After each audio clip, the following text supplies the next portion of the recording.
am I gonna turn this backwards? Okay. I got it. Ah! I'm stuck. Okay. Whew. Hi, my name's Amanda, and apparently I still haven't recovered from junior high.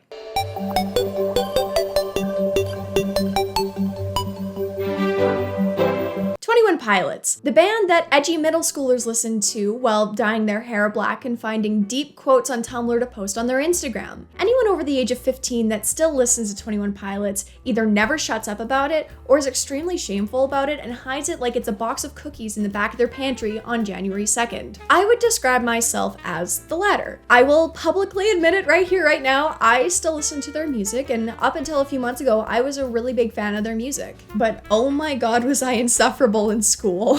I legit have a school photo of me wearing their merch during school picture day. That was a mistake. And don't even get me started on the earrings I used to wear. Oh god. I had a good 2 years-ish between grade 7 and grade 9 where I listened to their music religiously, and I was kind of in that I'm edgy and I listen to deep music phase. And then the band went on a year-long hiatus, and I found other things to sink my time into. I was convinced that I had moved on at that point, and then they came back. It was like that vine of Boogie trying to find out who drank his Mountain Dew. Did you drink my Mountain Dew? Did you drink my Mountain Dew? Let me smell your breath. But thinking of it now, that didn't really age too well. Kind of like any album older than Blurryface. But luckily, I wasn't the only one who had this problem. A lot of other people were very surprised at how easily they got dragged back into this. It was nice to know I wasn't the only one. But this time, I told myself I wasn't going to be as aggravating. I still went to their concerts and I still posted about it, but this was gonna be my little guilty pleasure. I was gonna keep it more low-key this time. I kept up on the trench lore and all the theories. I even tried my hand at the level of concern puzzles they did over the summer. Turns out watching game theory is not enough preparation for that. Although I wasn't as loud and proud about it as I was before, I was still a fan of them. Other people were just as dedicated as they were when they listened to the band when they were kids, and it was very interesting to see that longevity of the fan base, especially considering the age of the fan base and how usually kids that age out and don't look back. But now, as their 6th studio album released, there just isn't as much hype in the fan base. It's not as strong this album cycle, which is definitely a first. And since I have no one else to talk to about this, today we're gonna dive into what happened to a fan base that would literally sell their left kidney for this band. Hey, editing Amanda here, just hopping in to let you guys know that this was written and filmed way over a month ago, so if you think this aged like milk, which it very well might have, let me know in the comments below. So first, let's talk about the fan base before the summer/fall of 2020. I started listening to the band probably a year or so after Blurryface had dropped, so I've been around for a little while. One of the things that first hit me when I saw the fan base is how extremely dedicated they were and how into it they were compared to other fan bases at the time. These people were spending serious cash on live shows, music, merch, you name it. And trust me, the merch has been notoriously ugly, so you know they were dedicated because oh boy, they looked really bad. No. I got involved on the art side of the fan base because that is, again, very surprisingly strong. I made some really good friends. We did a lot of collaborations because there is a lot of collaborations in the fan base. There's just a lot of community building there. I even hand painted my own jacket. I'm still very proud of this though. I think it still looks kind of cool, right? It's supposed to glow in the dark. I don't know if it did work. I don't know, I think it still looks kind of cool, right? Kind of? Surprisingly enough, this fan base actually got me doing a lot more art stuff, and it kind of got the ball rolling. That's actually how I got interested in doing makeup and a bunch of other stuff, so that was really cool. But going back to the dedicated fans, people did road trips to see all the shows. When they came to Canada during the Blurryface tour, they straight up had a documentary of people who drove across Canada to go to all of the shows. It was crazy. 3 weeks later, 21 Pilots released their Coming to Canada on tour, and it was an absolute no-brainer. The three of us texted each other and said, we're going on a road trip. We're following them to all 9 shows. That being said though, their concerts are some of the best live shows I've ever seen. I'm also comparing that to the Wiggles concert I went to when I was 5, so you know. But we've got this fan base that is extremely dedicated to the band, would do anything. So then how did we get to where we are today? As I assume most of you don't live under a rock, during the summer of 2020, the Black Lives Matter movement was front and center. A lot of celebrities were asked to use their platform to raise awareness, raise money, including frontman Tyler Joseph. In September, he tweeted, "You guys keep asking me to use my platforms. It feels good to dust these bad boys off." And then there was a picture of him wearing platform shoes. Many fans felt Tyler was mocking the people who asked him to speak up or the movement as a whole, so they didn't feel very good about that. Some fans felt that they could no longer support the band because of what Tyler had said, some fans felt that he did nothing wrong, and a lot of people just fell in the middle waiting to see what he would say next. After receiving a lot of replies with backlash, mainly with "it's not too late to delete this" or "bad take," he doubled down on his tweet. I would just like to note that as someone who is watching this happen in real time, it was like watching a car crash. Afterwards, he put up a thread about mental health. Some felt it was a way of Tyler justifying his previous tweets or just explaining why he doesn't know how to handle the situation because he has never really been much of a social activist himself on social media before. After even more backlash, Tyler tweeted an apology, said that he did support the movement and that he was just trying to use his platform to raise awareness about mental health, something he's very passionate about. But he just didn't read the room right. During a Christmas charity live stream, he also apologized. Poking fun at using your platform. And I want to take the opportunity, the moment, to apologize and say that I'm sorry. And it was wrong and I shouldn't have done it. I see now how it could have hurt some people. And it did hurt people. So even though he apologized, fans are still feeling pretty burned. For a lot of people, they've dedicated years of their life to following this band, kind of like everyone on Twitter when they saw Lady Dimitrescu. This was kind of hard to swallow for some people. Even if some fans moved on from what happened, a lot of people felt like there was some trust that was broken and they were left with a bad taste in their mouths. As well, even though this didn't just happen during the summer, Tyler's family was caught having a lot of big gatherings, which, wasn't exactly a good idea back then. And also, some of them were getting very mouthy in comment sections. And there was also a lot of things that started to raise red flags for fans. There were so many people who were harassing his family members that some of his family members have turned off comments to people that they aren't following. Although it wasn't as big as the other scandal, it still didn't help repair the trust that had been lost.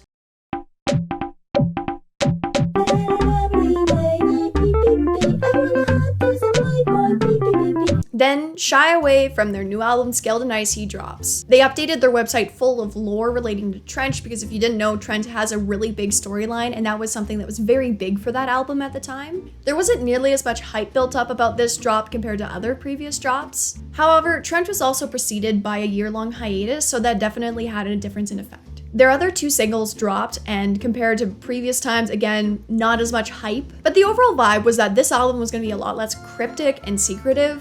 They were giving us a lot more information about the album and the songs on it. It didn't help that after Choker, their second single dropped, a lot of people just didn't really like it. It started to grow on them, and I think that has a reflection on the album as a whole, that over time it has grown on people, but the general consensus is that it just wasn't everyone's cup of tea. But then the whole album drops, and again, there is way less hype than the other albums. Nick Is Not Green put a tweet out on Twitter that I feel like describes it very well. He said that before, this used to feel like Christmas. Album day was Christmas, and now it just doesn't feel like it. Again, it doesn't really help that there wasn't nearly as much secrecy shrouding this album, but Twitter wasn't live tweeting everything. It just kind of felt like a regular day, but today we got new music and it was just kind of whatever. I think this set the precedent for the overall vibes of this album cycle. And I know I've said vibes twice, I'm gonna say it more.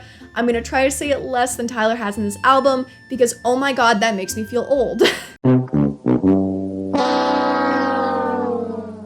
So, the album itself. I'm gonna preface this right now and say that I am not a musician, I don't understand music, I can play the recorder, the xylophone, and maybe a triangle. If you set your expectations really low, it's just kinda It's a lot more upbeat and poppier, but it also sounds really generic compared to what they had before. A lot of people have been joking that it sounds like Old Navy music, and it has gotten the fan base completely riled up, but I 100% agree. It started a bit of a war between the diehard fans that if the band were to release a clip of them farting, they would say it's good, and the fans who aren't like that. It's been very funny to watch because Twitter will get press about anything, and I would be lying if I didn't say it was entertaining. Another point of contention has been the content of their songs. Their new tracks were less lyrically complex than previous work, and it did have people divided. Some people were really happy that Tyler was in a better place. He could sing about some more less depressing things besides Redecorate. And some people were just disappointed. It felt like a bit of a cop-out from their previous work. I'm not gonna lie, not all of their previous work was necessarily like Shakespearean glory. Bruh, look at this dude. Wait till you see the. No. Nick Is Not Green did his own listening stream, and Anthony Fantano did his review, and honestly, I think they've covered pretty much everything that I was thinking. And also, between Trench and Skeleton Icy, now technically the band does have a perfect 10 with Fantano. So I mean, good for them, I guess. I'll get into my thoughts on the album later, but the general consensus is that it was a far cry from Trench. One thing that I did notice is that the album got better for me with their live show. Like pretty much all musical artists during quarantine, they did throw their own live stream, but this time it was more of a mix of theatrical, live show elements, and honestly, it was really cool. I didn't buy a ticket because I just wasn't feeling the album, but I'm really happy that people had shared it afterwards so I could go and watch it. Thank you, Nick, for live streaming it on YouTube. After seeing the live performances of their songs, I kind of pulled a Brad taste in music, and some of the songs that I just really wasn't feeling, I started to like a lot more, which I think speaks to their live show capabilities, and I really look forward to when they can do concerts again because I think it's just gonna be that much better.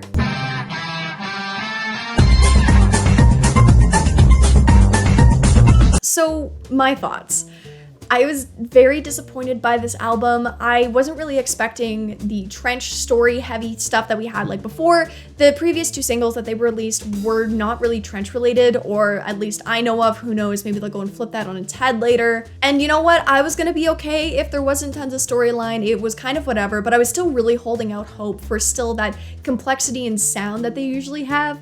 And I think that was the biggest letdown for me. The songwriting is just more lackluster than before. I still think that you can write a cheerier song but still have lyrical complexity. But if you go to compare something like Ode to Sleep to Bounce Man, you can't. It can't be done. I think that Paul Meany should totally be more involved like he was on the last album. He has just been on a roll lately, especially with people like the Blue Stones. So I'm really keeping my fingers crossed that hopefully they kind of bring him back. It felt like Josh, the drummer, wasn't on the record at all. There was no hidden Josh Dunn in the song either, which made me very sad because that's been a staple for the two previous albums. They also got rid of their logo, which, I mean, it's whatever, but also it's been around for the entirety of the band's existence pretty much, so that kind of wasn't great. Some people have been cooking up a theory that this is just because this album is propaganda and it's supposed to be controlled by Dima and that's why it sounds generic and poppier and that's why Josh isn't on the album and stuff. And I mean, like, honestly, if it is a part of the whole storyline, good for them. They've committed to the bit. I just think they might have committed a little bit too much.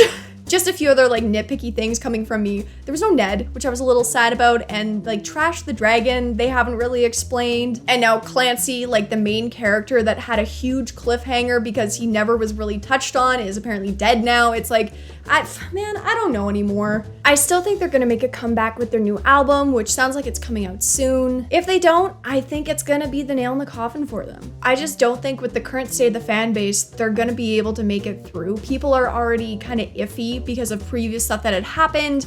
Now this album, casual listeners, or at least as casual as I can get, aren't gonna stick around if this next album isn't great. There will always be hardcore fans, and I think this fan base has more than most. But for more casual fans who have been around for ages but are starting to grow up and are waiting for that music to evolve with them, aren't gonna experience the same weird relapse that they had in 2018. It's kind of sad to see, in my opinion. It's just another downfall of what was a good band. I can't knock them for trying different things, and at the end of the day, we're just gonna have to wait and see what happens. What do you think of Skeleton Icy? Have you been a fan for a while? And if you were a fan previously, what kind of caused you to fall out of it? I'd love to hear your thoughts in the comments below. I haven't been able to talk about this with anyone because all of my friends just don't care, so I really hope you enjoyed this. I really hope so. If you liked it, feel free to subscribe, comment, share, whatever. So I'm gonna go back to editing the video that was supposed to go out this week, and then it didn't because I don't like how it turned out. Cheers!